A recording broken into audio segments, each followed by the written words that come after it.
भ्रम होने की छुट्टी कहाँ गई? हाँ, जब पूरी बात नहीं समझी तो भ्रम हो गए। क्या समझा था उन्होंने? इस बात पर साथ दिया था। शास्त्र में तो कहानी है, लेकिन घोड़ा चुराया है, चोर है। हाँ, बाप कहते हैं आतंक चोर आराम को। क्या बाहर की दुनिया के लिए कहते हैं? तो ब्राह्मणों के लिए दुनिया के लिए क्या? ब्राह्मणों की दुनिया के लिए बात है कि ब्राह्मणों की दुनिया में ही कहते हैं हम बाप के बच्चे हैं, ब्रह्मा कुमार कुमारी आपस में भाई बहन। अगर क्या कर लेते? चोरी भी कर लेते। तो क्या हुए? आखिर के चोरों की लिस्ट में आए कि नहीं आए? तो भस्म हुए ना। बाप के बच्चे बने और फिर उनके कर्म करें। साधारण बाप होगा, नीति कुल का होगा तो कहेगा हमें तो हम बंदी, हमारा बच्चा ही बंदी बनता है तो कोई बड़ी बात नहीं। अब बाप एक ही होगा तो छोड़ेगा क्या? छोड़ेगा नहीं। अच्छी से अच्छी और ऊंची से ऊंची और कड़ी से कड़ी सजा देगा तो मुर्दे बन पड़े। कौन? बाप को जानते नहीं है क्या कि बाप का कितना भयंकर रूप है? पैदा भयंकर रूप। इसलिए मुरली में बार बार बोलते हैं बच्चे तुम्हारा बाप आया हुआ। तुमको जैसे कामी क्रोधी हो तो हो ही हो, लेकिन तुम्हारा भी बाप आया हुआ। तो बाप को बच्चे जानते नहीं, मन से कोई काम के नहीं रहे। हाँ तो मन से, लेकिन मनन चिंतन शक्ति है नहीं। मनुष्य की मिट्टी कोई काम की नहीं रहती।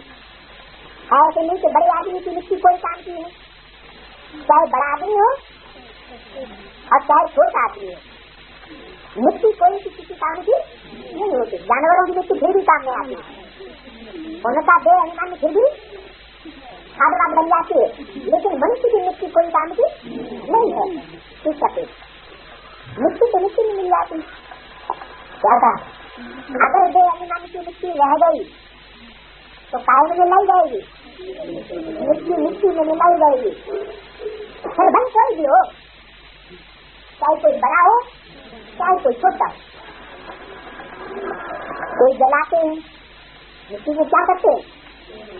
कोई तो जला के भस्म बना देते हैं। यादगार में साधु सन्यासी क्या करते हैं? शरीर पर भस्म लगा लेते हैं। अरे भस्म लगाने से कोई भस्म थोड़ा ही हो जाएगा देह। तो कोई जलाते हैं, कोई कब्र में बंद कर देते।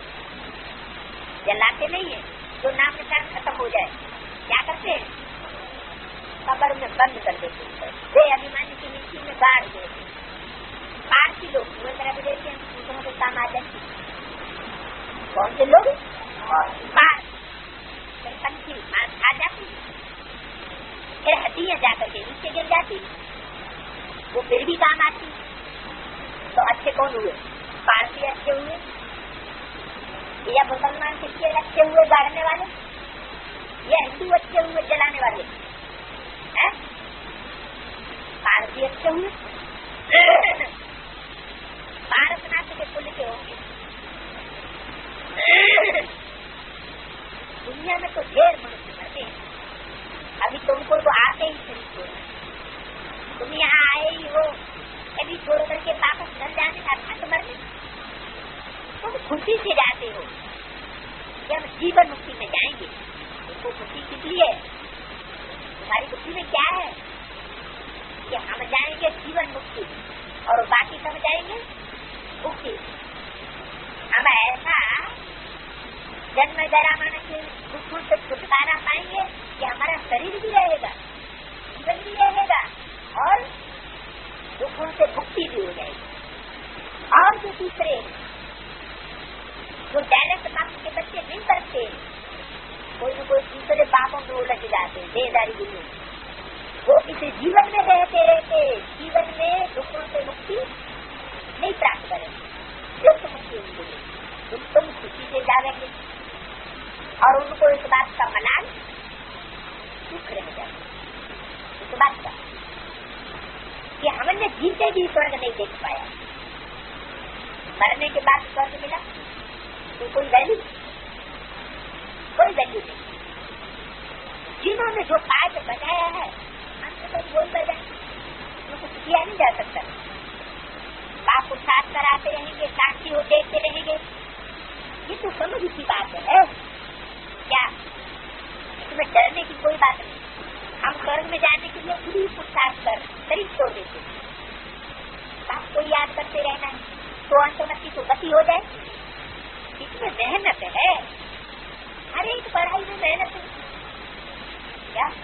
चाहे डॉक्टरी की पढ़ाई हो, वकालत की पढ़ाई हो, उसमें भी मेहनत है। बिना मेहनत के तो डॉक्टर और वकील नहीं बन जाएंगे।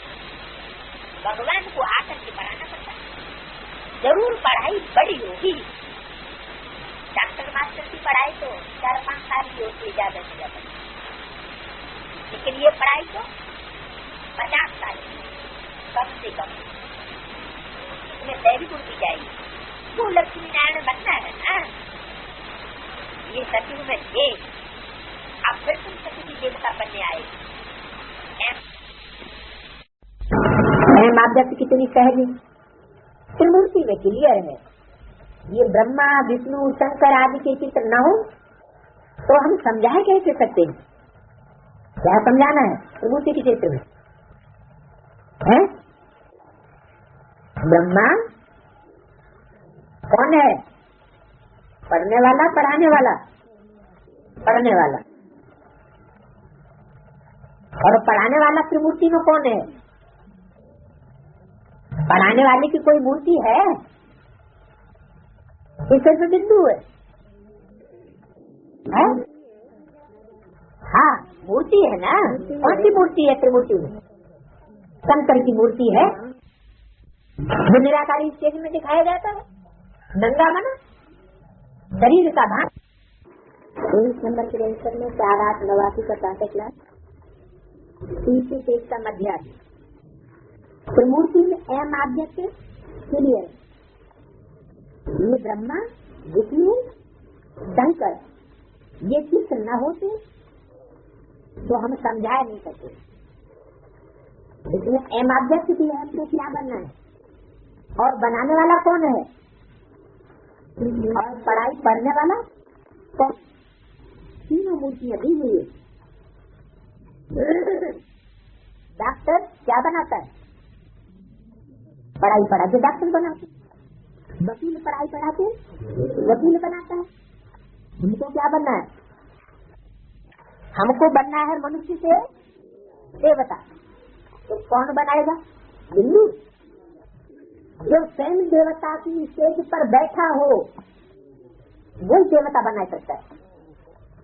अगर स्वयं देवता की स्टेज पर नहीं होगा तो देवता नहीं बना सकता। तो बताया कि त्रिमूर्ति में क्लियर है। ब्रह्मा तो विष्णु बनते हैं, और नहीं कहा ब्रह्मा तो शंकर बनता है, ब्रह्मा तो विष्णु बनते हैं, विष्णु तो ब्रह्मा बनते हैं। ब्रह्मा की 8 भुजा 100 भुजा भी दिखाते हैं। ज्यादा ब्रह्मा के सहयोगी बहुत दिखाते हैं, 1000 भुजाएं 100 भुजाएं 4 भुजाएं 8 भुजाएं, लेकिन शंकर की भुजाएं नहीं दिखाते, ज्यादा से ज्यादा 4। 2 तो खुद अम्मा बाप, और बहुत हो गए तो बहुत हो गए 2 और। परमानेंट तो कोई सहयोगी रहे, नित्य नित्य नित्य नित्य चक्कर चलता ही रहता है। तो परमानेंट सहयोगी भी कोई बन नहीं पाते। तो ब्रह्मा की 8 भुजाएं 100 भुजाएं दिखाते हैं, क्योंकि ब्रह्मा के कितने ढेर बच्चे होते हैं, तो उन्होंने फिर वो चीजें बना दिया। कौन सा? भुजाओं वाला। ज्यादा सहयोगी लोग जो बनते हैं वो सहयोगी की निशानी, सहयोगी आत्माओं की निशानी भुजाएं दिखा दी। बाकी मनुष्य को इतनी भुजाओं रावण 10-30 का अर्थ है। तो ब्रह्मा की 100 भुजाओं का अर्थ है, वैसे रावण की 10 का भी अर्थ है। क्या अर्थ है? उसको तो 100 भुजाएं दिखाते, 1000 भुजाएं दिखाते, विष्णु को भी 4 भुजाएं दिखाते, लेकिन फिर एक ही। ब्रह्मा की जब संपन्न स्टेज बनती है ब्रह्मा से विष्णु, तो एक सिर यानी एक मत सब संपन्न बनता है। और रावण की 10 स्थिति दिखाते हैं। क्या मतलब? अनेक मतें हैं रावण राज्य में, एक मत पर नहीं चलते। और विष्णु के राज्य में एक ही राजा होगा, एक ही मत पर चलेंगे। तो ये बात ही वैसे समझाते हैं, मनुष्य तो कुछ भी नहीं जानते। ये भी खेल है, ये कोई पता नहीं है ये कब से शुरू हुआ है। क्या ये खेल कब से शुरू हुआ है ये कोई को पता नहीं। परंपरा से कह देते, अरे वो परंपरा भी कब से, जो रावण को जलाते आते द्वापर से जलाते। द्वापर में इतना तमो प्रधान नहीं होता। जब बहुत तमो प्रधान बनते हैं, कोई बहुत सुख देते हैं तो उनका पुतला बनाकर जलाते।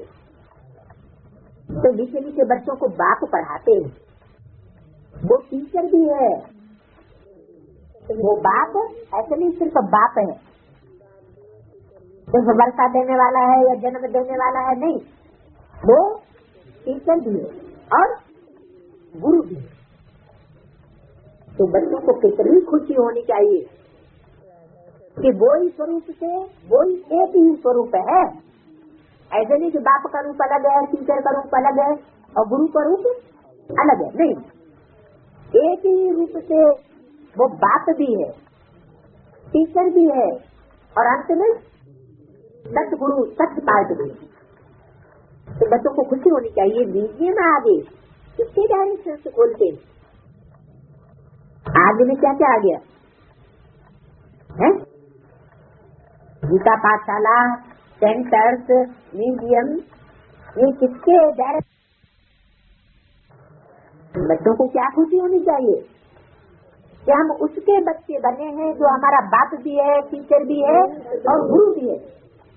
हम उसके डायरेक्शन से गीता पाठशाला, म्यूजियम या सेंटर खोलते हैं, वो देहधारी की मत पर नहीं खोलते। ये खुशी होनी चाहिए। यहाँ है ही माँ बाप और बच्चे, वहाँ तो ऐसा संबंध है नहीं, ढेर बच्चे। तो बच्चे डायरेक्शन पर खोलते रहते हैं, बाबा कोई से बात तो करते नहीं। लोग कहते हैं तुम कहते हो भगवानवाद, तो रथ द्वारा हमको भगवान का साक्षात्कार कराओ तब हम मानेंगे। अगर उस रथ में भगवान आते हैं तो उस रथ के द्वारा हमको जब तक साक्षात्कार नहीं होंगे तब तक हम नहीं मानेंगे कि भगवान आते हैं। नहीं तो साक्षात्कार कराओ। अरे तुमने आत्मा का साक्षात्कार किया है, परमात्मा का साक्षात्कार तो बाद की बात। तुमने अपनी आत्मा का साक्षात्कार कर लिया। इतनी छोटी सी जिंदगी का साक्षात्कार तुम क्या कर सकेंगे? जरूरत ही नहीं। क्या वो बंद आंखों के साक्षात्कार की जरूरत ही नहीं। ये तो आत्मा को जानना होता है कि मैं आत्मा कौन सा पार्ट बजाने वाली। आत्मा प्रकृति के बीच रहती है, जिसके आधार पर ही इतना बड़ा शरीर चलता है। अभी तुम्हारे पास न लाइट का और न रतन जड़ित ताज। जब तक ब्राह्मण हैं तब तक हम सिर्फ सेवाधारी हैं। रतन जड़ित ताज भी धारण नहीं कर सकते। और वो जो देवताओं को लाइट का ताज दिखाते हैं, प्योरिटी की निशानी, वो भी हमारे पास पूरी नहीं। तो दोनों ताज लेने के लिए फिर से तुम पुरुषार्थ कर रहे हो, कलप कलप तुम बाप से बनकर लेके। बाबा पूछते हैं, आगे कभी मिले हो? कौन पूछते हैं? बाबा। तो कौन सी आत्मा ने पूछा? शिव। बाबा तो बनेगा ही नहीं जब तक शिव साकार में प्रवेश न करे। तो जरूर बाबा कहा तो दोनों ही आत्माएं हैं, शरीरधारी भी तो वो भी। बाबा पूछते हैं, आगे कभी मिले हो? तो कहते हैं, हाँ बाबा, कलप कलप मिलते आए हैं। क्या? हर कल्प की शूटिंग में मिलते आए हैं। क्यों? ये लक्ष्मी नारायण बनने के लिए, इसलिए मिलते आए। ये सभी एक ही बात बोलेंगे। बाप कहते हैं, अच्छा शुभ बोलते हो, अब पुरुषार्थ करो, तब तो नर से नारायण बनेंगे ना, सब तो नहीं बनेंगे। क्या?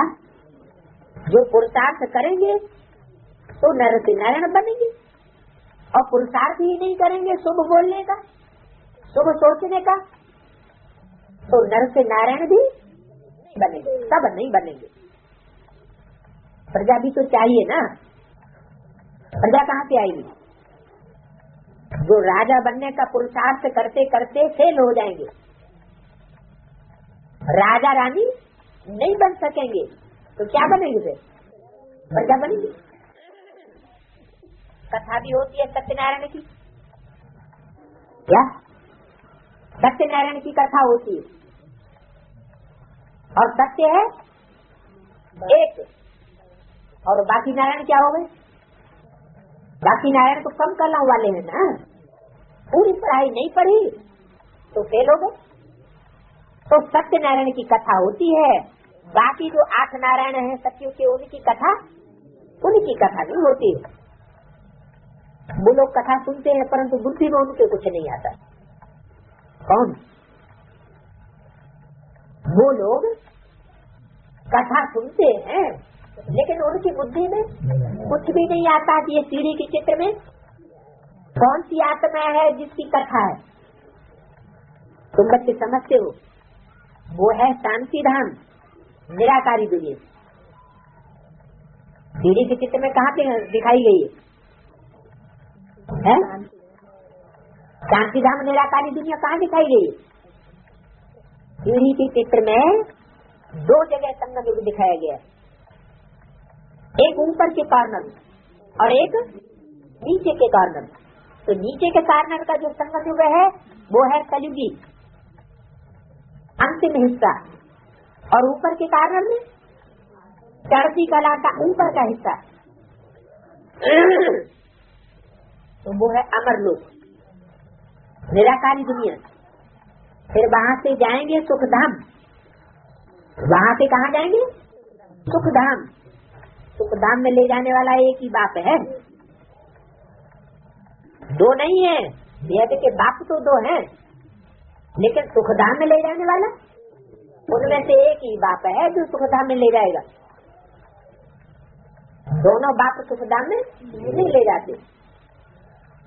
एक बाप शांति धाम ले जाते, तो दूसरा बाप शांति धाम से सुखधाम ले जाते।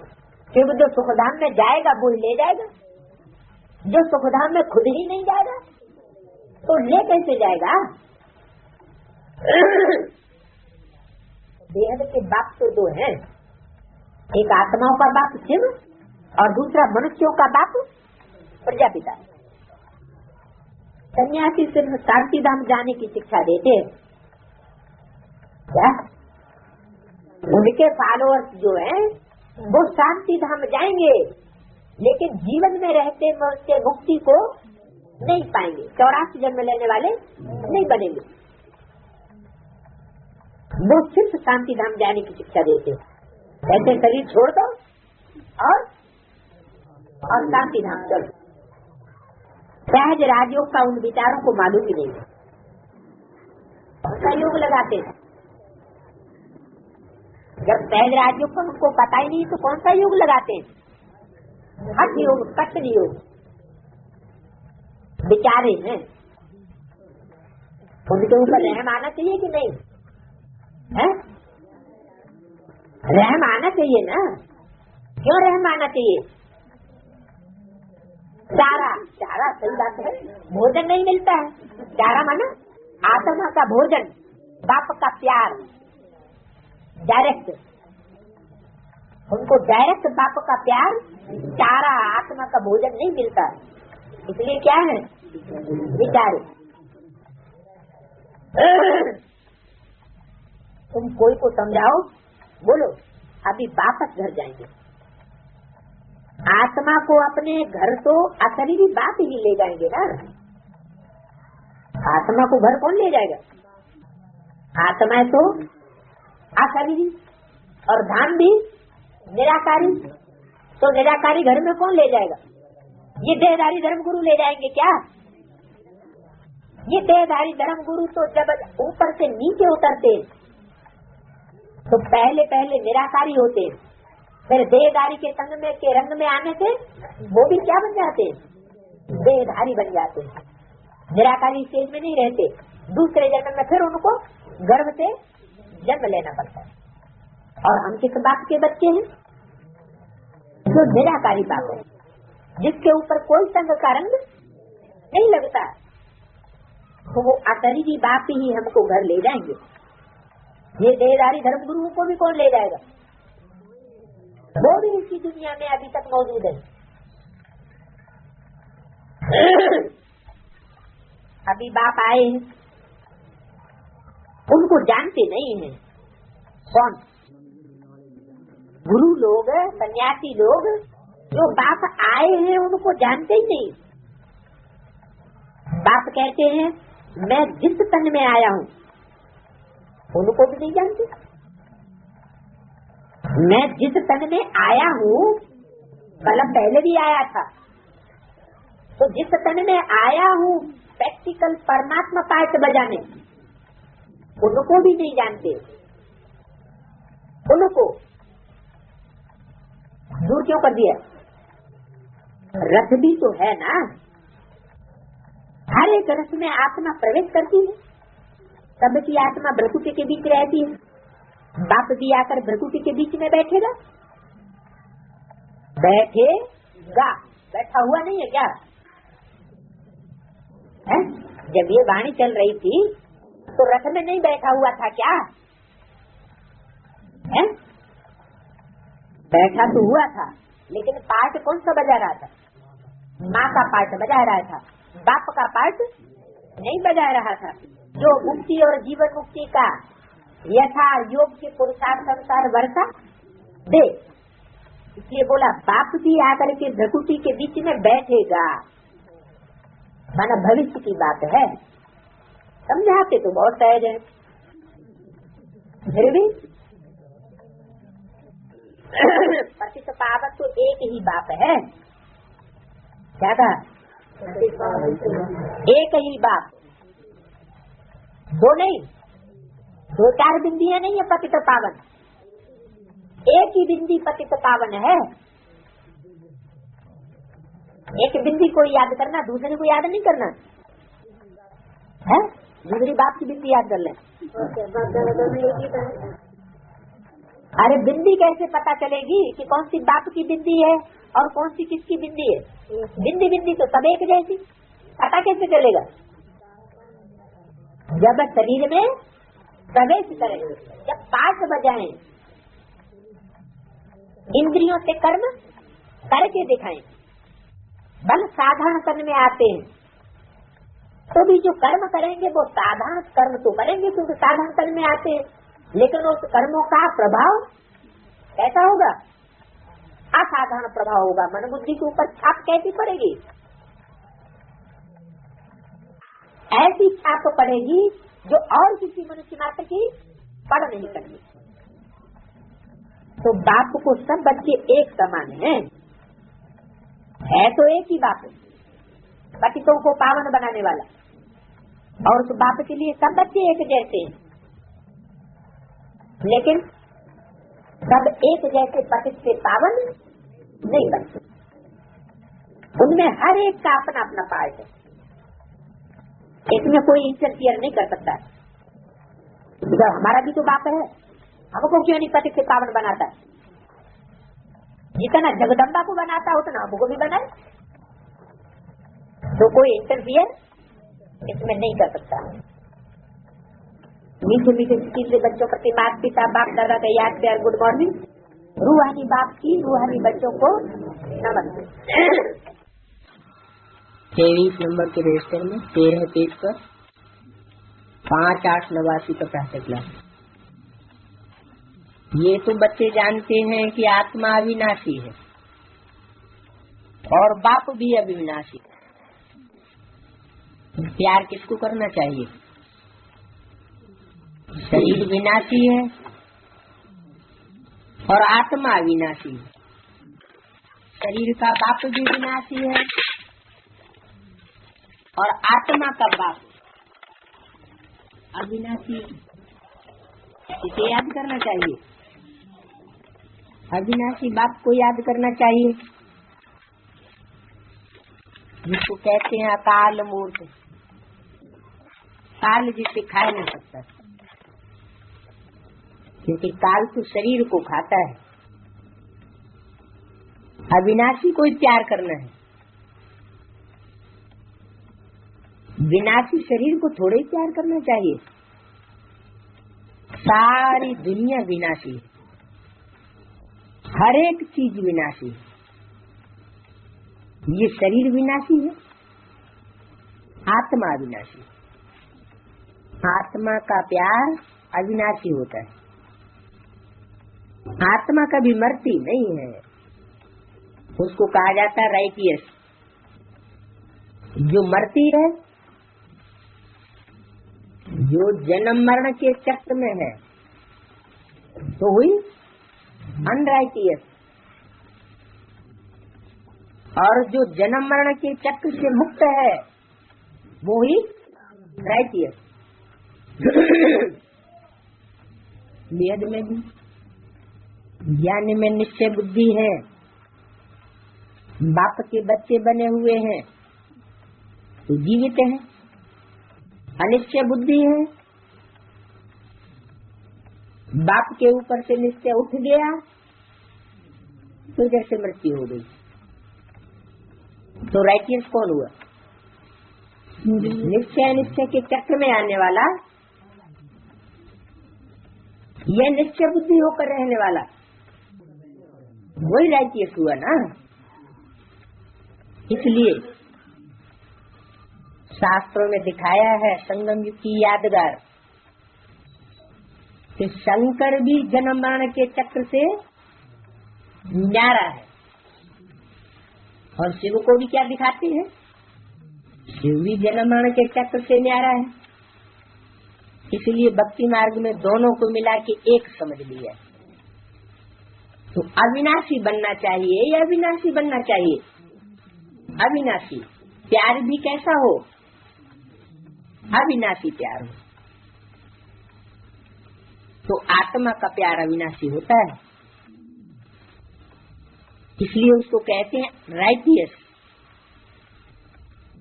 परमात्मा बाप की दृष्टि में 100% राइटियस कौन हुआ? जज को क्या कहेंगे? न्यायाधीश कौन सी कुर्सी पर बैठा है? बैठाने वाले ने किस लिए बैठाया है? राइटियस है तो बैठाया गया। तो धर्मराज बाप है राइटियस, और बाकी सब है नंबरवार। बाप कहते हैं तुम अनराइटियस बन गए। शिव बाप जब आते हैं इस सृष्टि पर कलयुग के अंत में, तो पहले पहले किसे पकड़ते हैं?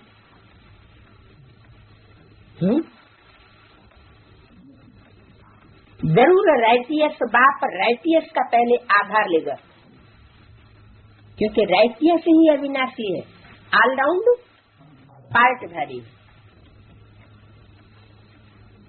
वास्तव में अविनाशी का अविनाशी के साथ प्यार होना चाहिए। तुम्हारा प्यार विनाशी शरीर के साथ हो गया है, इसलिए रोना पड़ता है। संगम की दुनिया में जो परमात्मा बाप के बच्चे बन चुके, कहते हैं हम बाप के बच्चे हैं, बन चुके हैं, और फिर भी रोते हैं, तो क्या समझा जाए? हैं? अपने को अविनाशी आत्मा नहीं समझते, विनाशी के साथ प्यार हो चुका है, इसलिए रोना पड़ता। अभी तुम अपन को अविनाशी आत्मा समझते हो तो रोने की बात नहीं है, क्योंकि आत्मा अभिमानी। तो बाप अब तुम बच्चों को आत्मा अभिमानी बनाते हैं, देह अभिमानी होने से रोना होता है। हम देह हैं, ये है देह अभिमान, और हम ज्योति बिंदु आत्मा हैं। हम आत्माओं का बाप भी ज्योति बिंदु शिव है, तो रोने की दरकार नहीं रहेगी। आत्मा एक शरीर छोड़ दूसरा पार्ट बजाती है, ये तो खेल है, तो तुम शरीर में ममत्व क्यों रखते हो? देह सहित देह के साथ संबंधों से बुद्धि का योग तोड़ो, अपन को अविनाशी आत्मा समझो। आत्मा कभी मरती नहीं है, गैन भी है जो रोया सो खोया। आत्मा अभिमानी बनने से ही लायक बन जाएंगे। तो बाप आकर देह अभिमानी से आत्मा अभिमानी बनाते हैं, कहते हैं तुम कैसे भूले हुए हो? हम अपन को आत्मा कैसे भूल गए? ऐसी ऐसी आत्माओं के संग के रंग में आए जो आत्माभिमानी नहीं रह सकी, आत्माभिमानी की पूरी पढ़ाई नहीं पढ़ सकी, ऑलराउंड पार्ट अविनाशी पार्ट नहीं बजा सकी। उनके पार्ट का वो है कच्ची, और बे अभिमानी में पक्की रहने वाली।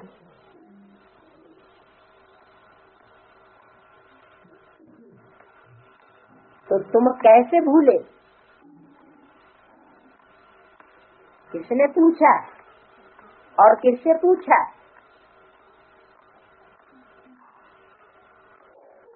सुप्रीम सोल बाप ने पूछा, और किससे पूछा?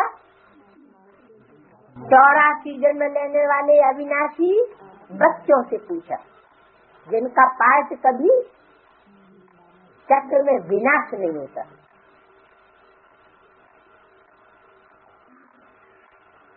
कि तुम कैसे भूले? जन्म जन्मांतर तुमको रोना पड़ा है, रोना पड़ा है। कौन सी मजबूरी हुई?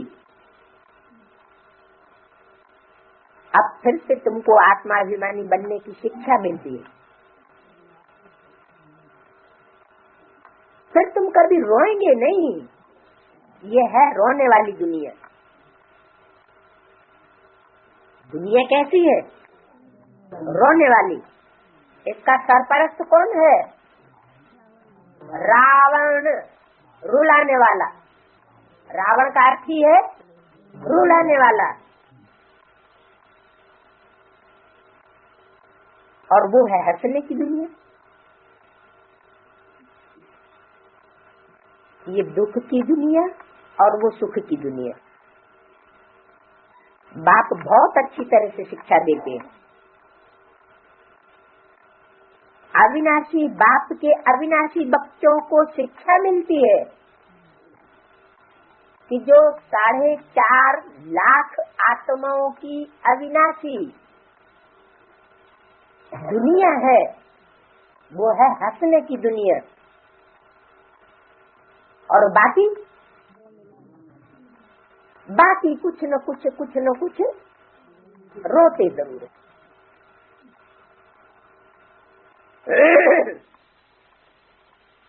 जैसे ब्रह्मा को भी साक्षात्कार हुए, विनाश का साक्षात्कार हुआ तो क्या किया? रोने लग पड़े। विष्णु का साक्षात्कार हुआ, वो तो खुश हुए, लेकिन विनाश का साक्षात्कार हुआ तो रोने लग पड़े। अरे साक्षात्कार हुआ तो साक्षात्कार कराता कौन है? सिवाय भगवान के साक्षात्कार तो कोई कराता नहीं।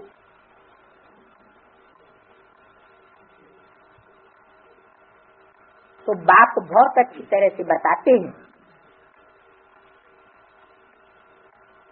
कि मैं जो दुनिया स्थापन करता हूँ, नई दुनिया, उसमें दुख नहीं होता, हंसने की दुनिया है। और बाकी आत्माएं जितनी बाद में आती हैं, वो कुछ न कुछ रोती।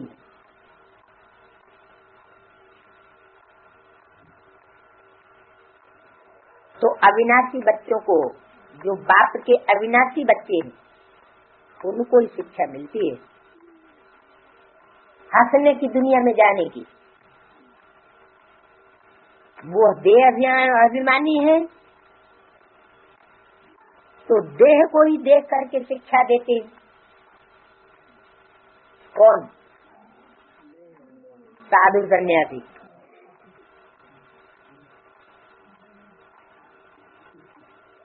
देह को देखेंगे तो देह को ही शिक्षा देंगे, तो देह की याद आने से रोते हैं। शिक्षा देंगे भी देहधारियों को और लेंगे भी किससे? देहधारी से शिक्षा लेंगे। हट्टा कट्टा मोटा ताजा सन्यासी होगा तो समझेंगे बहुत पहुंचा हुआ है। ऐसे ही ब्राह्मणों की संग की दुनिया में शूटिंग होती है। हट्टा कट्टा मोटा ताजा होगा तो समझेंगे ऊंचा पांडव है, और शरीर से कमजोर होगा तो समझेंगे ये योगी वोगी कुछ नहीं। जबकि बाबा मुरली में क्या कहते हैं? शरीर भले कैसा भी हो लेकिन आत्मा पावरफुल होनी चाहिए। तो हम जानते हैं 84 जन्मों के थके मांदे शरीर है। आत्मा बीज कमजोर हो गया तो शरीर भी कैसा मिलता है? कमजोर। अब जब बाप मिला हुआ है तो आत्मा प्रफुल्लित हो जाती है। तो वो देह अभिमानी है तो देह को देख करके ही शिक्षा देते हैं और लेते हैं। फिर देह को याद आने से, देह की याद आने से रोते हैं। कौन से दिन रोते हैं? रोना कौन से दिन आता है? स्मृति दिवस। स्मृति आती है देह की, साकार की, तो रोते हैं। देखते भी हैं शरीर खत्म हो गया, फिर उनको याद करने से क्या फायदा? वो शरीर दोबारा वापस तो 5000 वर्ष के बाद आएगा।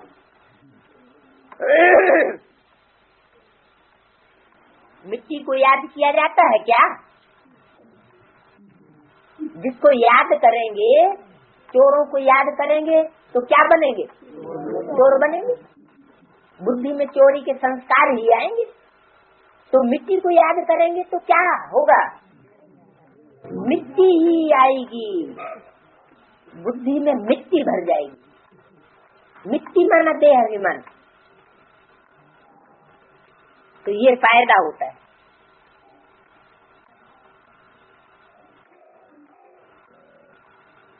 अविनाशी चीज ने जाकर के दूसरा शरीर लिया तो बच्चे जानते हैं जो अच्छा कर्म करता है उनको फिर शरीर भी अच्छा मिलता है। कोई को खराब रोगी शरीर मिलता है, वो भी कर्मों अनुसार है। ऐसा नहीं है कि अच्छा कर्म किया है तो ऊपर चले जाएंगे, ऐसे नहीं होता। अच्छा कर्म किया है तो अगले जन्म में शरीर अच्छा मिलेगा, ऊपर तो कोई जा ही नहीं सकते। ऊपर कैसे जाएंगे? अच्छे कर्म करने से ऊपर जाएंगे क्या? कैसे जाएंगे? ऐसे कर्म करने से ऊपर जाएंगे जो कर्म भस्म हो जाए, कर्म अकर्म हो जाए, न अच्छा बने हिसाब और न बुरा हिसाब बने।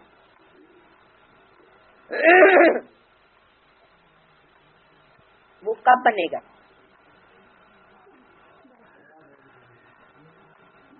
इसकी याद में रहने से। ऐसा कौन है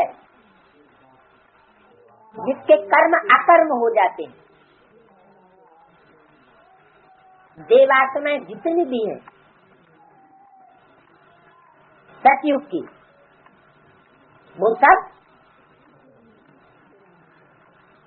अकर्म बनाती, और संगम युग में वो विकर्म भी बनाती है अभी ब्राह्मण बनकर, और सुकर्म भी बनाती है।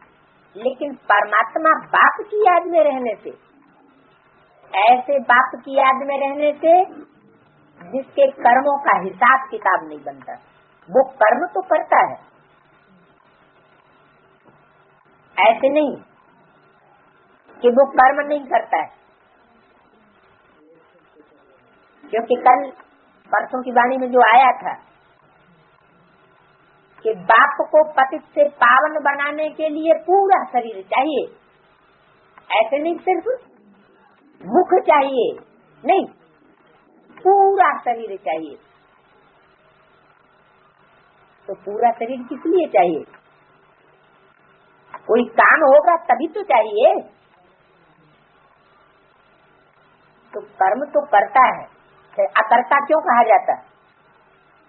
क्योंकि मन बुद्धि से लगाव कर्मों में नहीं होता, ऐसे कर्म करता है।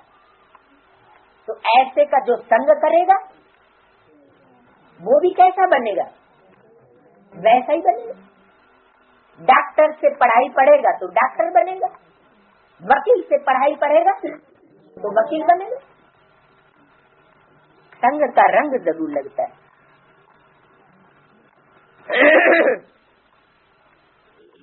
हाँ, अच्छे कर्म किए हैं तो अच्छा कहलाएंगे, जन्म अच्छा मिलेगा। फिर भी नीचे तो उतरना ही होता है। जो अच्छा कर्म करने वालों को फॉलो करते हैं उनको भी नीचे उतरना ही पड़ता है। तुम जानते हो कि हम कैसे चढ़ते हैं। भले अच्छे कर्मों से कोई महात्मा बनेगा, फिर भी कला तो कम होती ही जाएगी। बाप कहते हैं फिर भी ईश्वर को याद करो। क्या ऐसे नहीं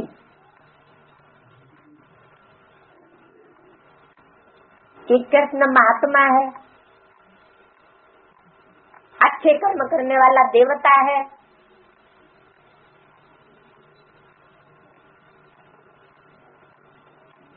तो उसको फॉलो करने से हम क्या बनेंगे? अच्छे कर्म करने वाले देवता तो बनेंगे, लेकिन पूर्व जन्मों के जो विकर्म है, पाप कर्म है, वो भस्म नहीं होंगे। और जब पाप कर्म भस्म नहीं होंगे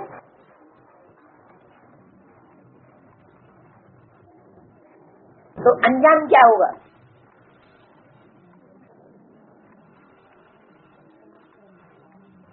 पाप कर्म भस्म नहीं होंगे तो फिर भी हमको शरीर जरूर लेना पड़ेगा, वो पाप कर्मों का बोझा कम करने के लिए।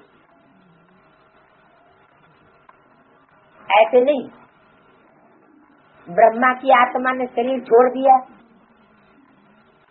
तो जाके तुरंत स्वर्ग में जन्म ले लेगी? नहीं। जैसे दुनिया में भी भूत प्रेत होते हैं, उनके ऊपर पापों का बोझा बहुत चढ़ जाता है, जिनकी अकाले मौत होती है और पाप का बोझा ज्यादा होता है, तो उनको कौन सा शरीर लेना पड़ता है?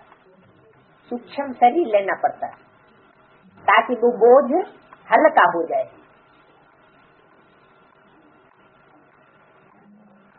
तो ब्रह्मा को भी स्थूल शरीर देवता का नहीं मिल सकता तब तक। कब तक नहीं मिल सकता?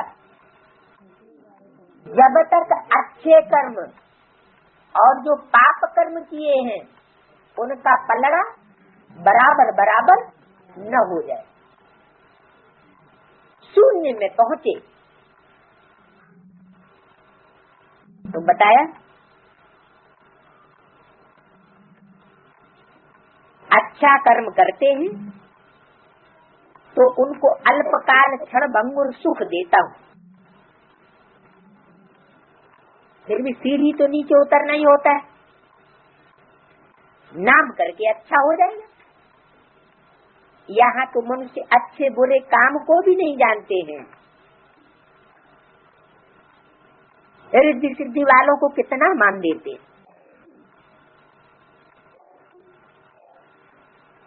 उन्हों के पिछाड़ी मनुष्य कैसे हैरान होते हैं। रिद्धि सिद्धि कितने जन्मों के लिए होती है? एक जन्म के लिए। तो उस रिद्धि सिद्धि के पंप एंड शो में जल्दी आ जाते।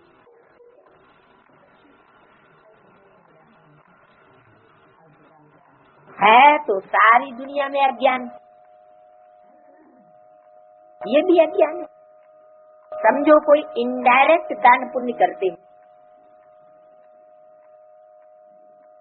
धर्मशाला बनाते हैं, हॉस्पिटल आदि बनाते हैं, तो दूसरे जन्म में उसका एवज जरूर मिलता है, क्योंकि इनडायरेक्ट किया।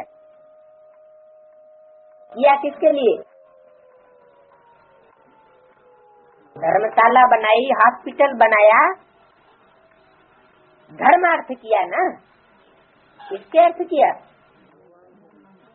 धर्म का राजा कौन है? धर्मराज।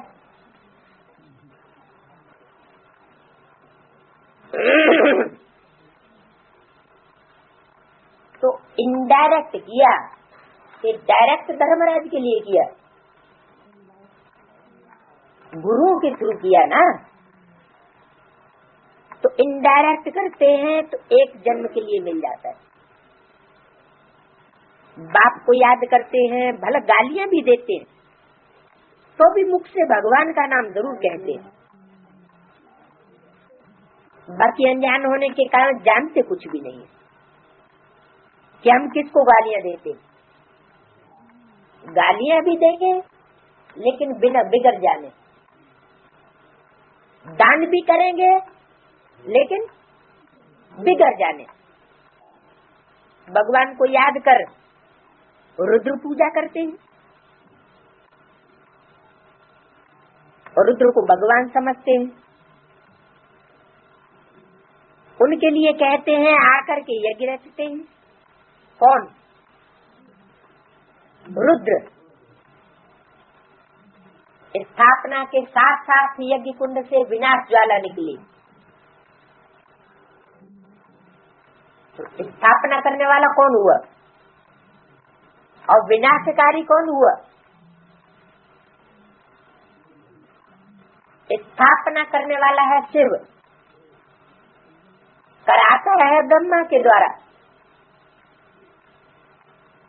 और विनाश करने वाला शिव नहीं है। कौन है? रुद्र। लेकिन मुरली में तो कहा है कि मैं ही रुद्र हूँ, मेरा ही नाम रुद्र है।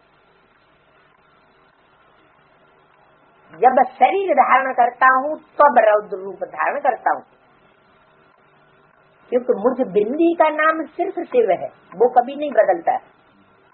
जब शरीर बदलते हैं तो नाम भी बदल जाते। तो वो लोग तो रुद्र की पूजा करते हैं, रुद्र को भगवान समझ लेते हैं, उनके लिए कहते हैं आकर के यज्ञ रखते हैं। बाप कहते हैं मेरी पूजा करते हैं परंतु बेसमझी से। तो बेसमझी से क्या क्या करते रहते हैं और क्या क्या बनाते रहते हैं। दूसरा, जितने मनुष्य उतने ही उनके गुरु हैं। झाड़ में नए नए पत्ते चाल टालियां आदि निकलते हैं तो कितने शोभा करते हैं। सतोगुणी होने के कारण उनकी महिमा होती है।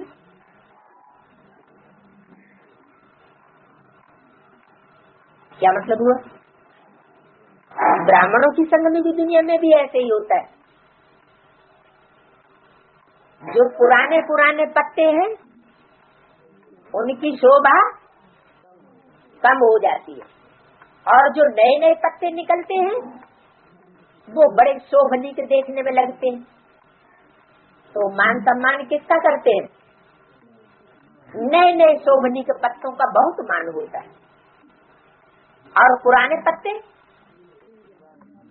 पत्ते ब्राह्मणों की संगति की दुनिया के झाड़ से गिरते जाते।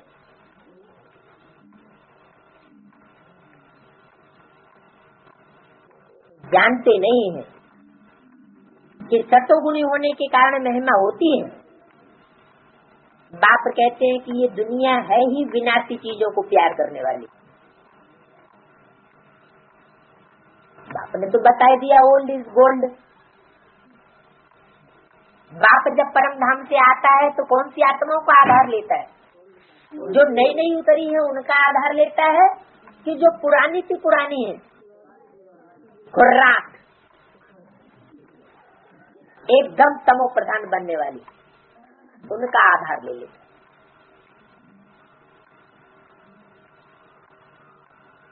तो ये दुनिया तो है विनाशी चीजों को प्यार करने वाली।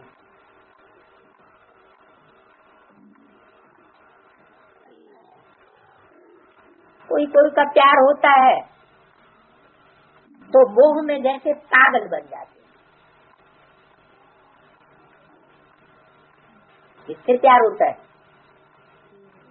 भले विनाशी भी है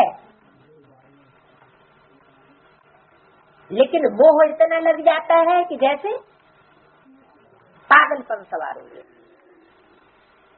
बड़े बड़े सेठ लोग मोहवश पागल हो जाते, या तो हार्ट फेल होता है या पागल हो जाते। माताओं को ज्ञान न होने के कारण विनाशी शरीर के पिछाड़ी विधवा बन कितना रोती है, याद करती रहती है। अभी तुम अपन को आत्मा समझते हो, दूसरे को भी आत्मा देखते हो तो तुमको तो जरा भी दुख नहीं होता। क्या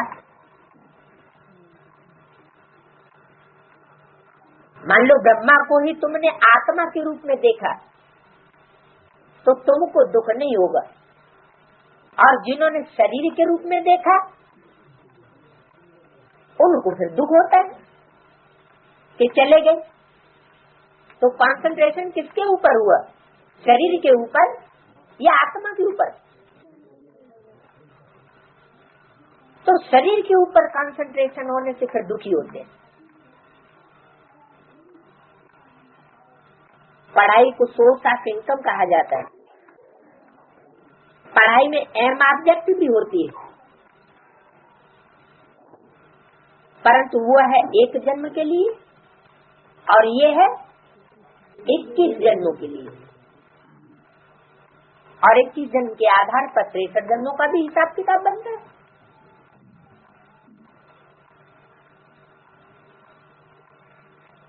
गवर्नमेंट से पगार मिलता है एक जन्म की पढ़ाई पढ़ने वालों को भी, और जो बेहद की अनेक जन्मों की प्राप्ति की पढ़ाई पढ़ते हैं स्पिरिचुअल नॉलेज, उनको भी ईश्वरीय गवर्नमेंट से पगार मिलता है।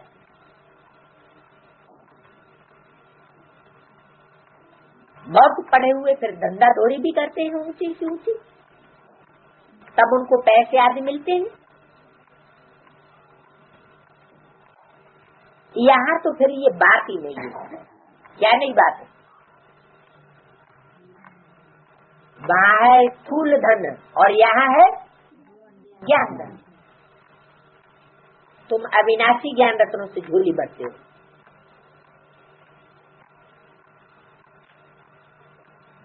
आत्मा समझती है कि बाबा हमको अविनाशी ज्ञान खजाना देते हैं। है? कौन देते हैं?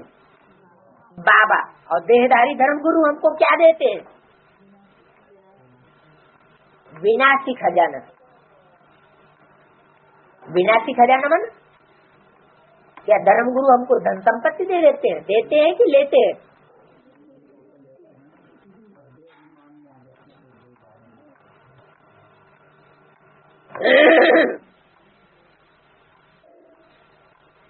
भगवान पढ़ाते हैं तो जरूर भगवान ही बनाएंगे। डॉक्टर पढ़ाएगा तो डॉक्टर बनाएगा। भगवान पढ़ाते हैं तो भगवान भगवती बनाते हैं। परंतु वास्तव में लक्ष्मी नारायण को भगवान भगवती समझना रंग है। क्या? क्यों? क्यों रंग है? जब भगवान ने पढ़ाई तभी तो लक्ष्मी नारायण भगवान भगवती बने।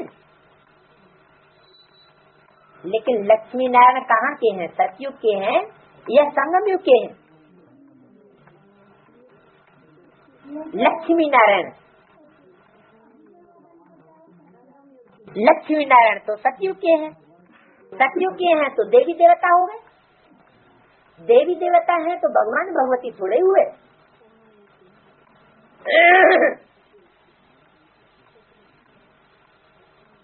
तो इन लक्ष्मी नारायण को भगवान भगवती समझना रंग है। अभी तुम बच्चे जानते हो, ओहो, जब हम देह अभिमानी हो जाते हैं तो हमारी बुद्धि कितनी डिग्रेड हो जाती है। जैसे जानवर बुद्धि बन जाते हैं। जानवरों की सेवा भी बहुत अच्छी होती है। मनुष्यों की तो कुछ भी नहीं होती। रथ के घोड़ों आदि की कितनी संभाल होती है। जैसे रेस के घोड़े होते हैं उनकी कितनी संभाल करते हैं। यहाँ के मनुष्यों की देखो क्या हालत है। कुत्ते को कितने प्यार से संभालते हैं। कुत्तों को मिलता दूध भात और शिव बाबा के बच्चे भूखों चिल्लाते हैं। मुरलियां भी नहीं पढ़ने को मिलती। संगठन में बैठने को भी संगठित याद का जो लाभ है वो भी उनको प्राप्त नहीं होता। और कुत्तों को प्राप्ति हो रही है।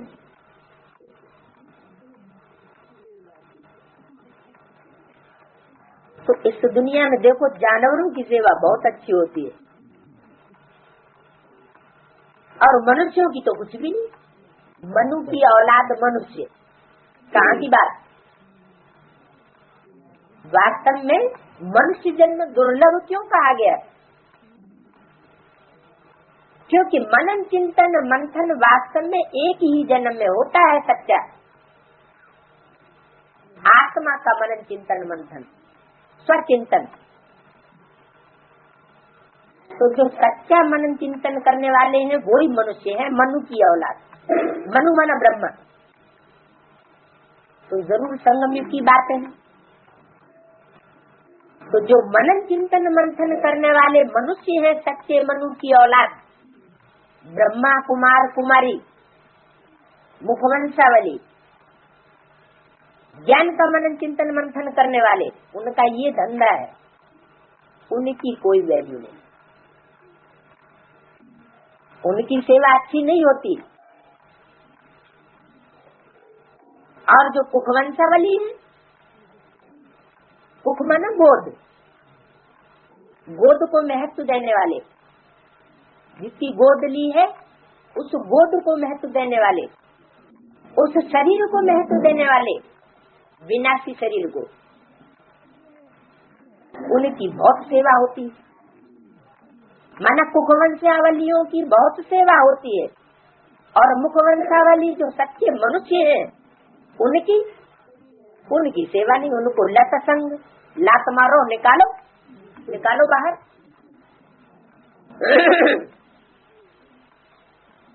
तो देखो यहाँ के मनुष्यों की क्या हालत।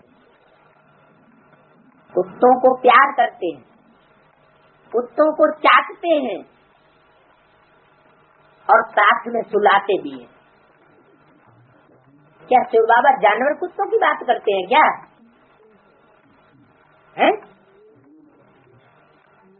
ह्यूमन मंकीज और ह्यूमन कुत्ते।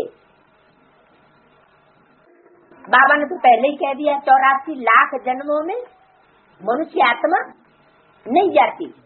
ये यादगारें कहाँ की बनी हुई है शास्त्रों में, संयम की सारी बातें हैं। तो बोला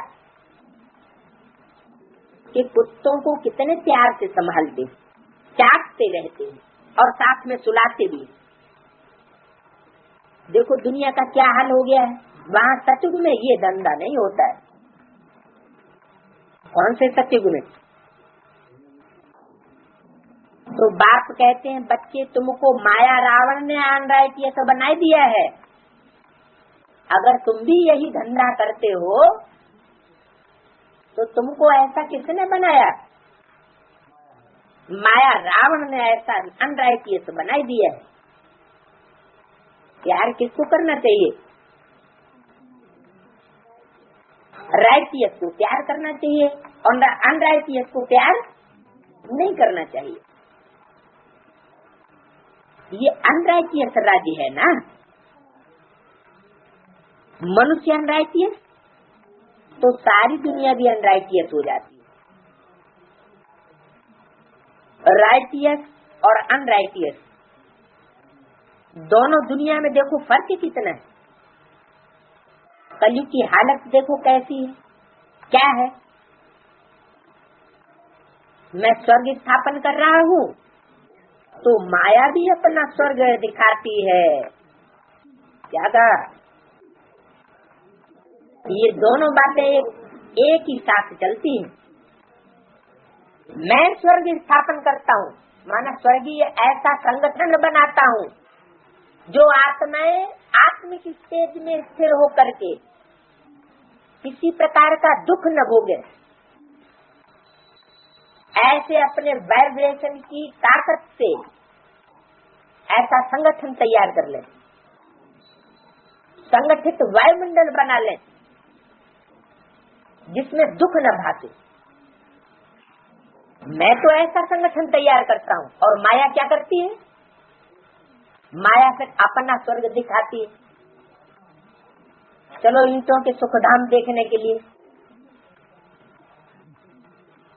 ईंटों का बना शांति धाम देखने के लिए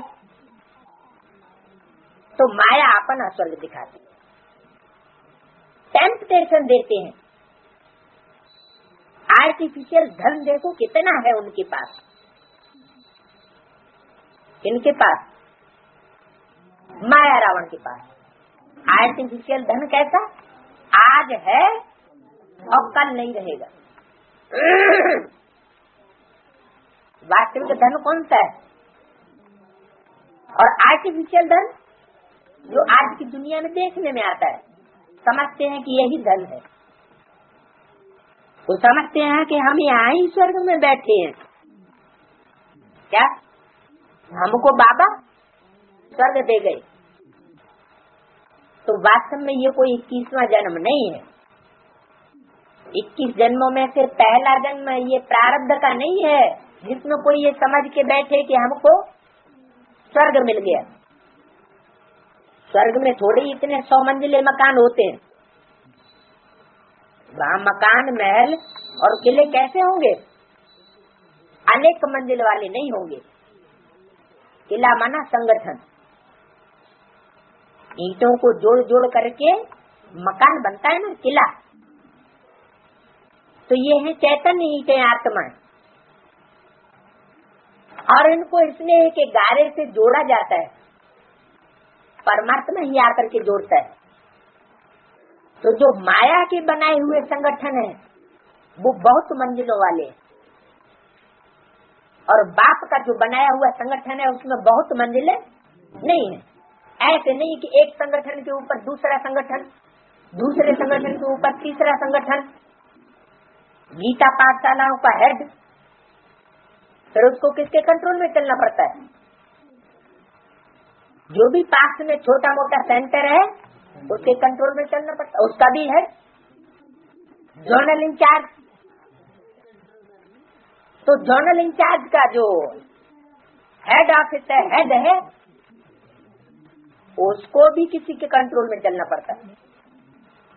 तो मुख्यालय, तो अनेक मंजिल के मकान है, एक दूसरे के ऊपर बैठे हुए हैं कंट्रोल करने के लिए। सतयुग में ऐसा नहीं होता, वहाँ तो एक ही राजा और एक ही धर्म होता है, दूसरी धारणाएं, दूसरा शासन नहीं होता। तो देखो 100 मंजिले मकान होते हैं, कैसे कैसे मकान सजाते हैं। हम क्या करेंगे? कहाँ? वहाँ बहुत थोड़ी जमीन होती है, और यहाँ देखो बड़े बड़े धर्मखंड, महाद्वीप बने हुए हैं, और वहाँ सिर्फ क्या होगा? सिर्फ भारत ही एक खंड होगा। यहाँ जमीन के पिछाड़ी कितना लड़ते झगड़ते, जमीन वाला धरणी। हम ब्राह्मणों की दुनिया की धरणी कौन सी है? रामकृष्ण जो आधार लेते हैं धरणी का आधार लेकर रहते हैं, और कच्छ मच्छ धरणी का आधार नहीं लेते। ये जानवरों के अवतार जो होते हैं, जानवर बुद्धि, वो कन्या माता के आधार से नहीं चलते हैं, इसके आधार से चलते हैं ज्ञान जल के आधार।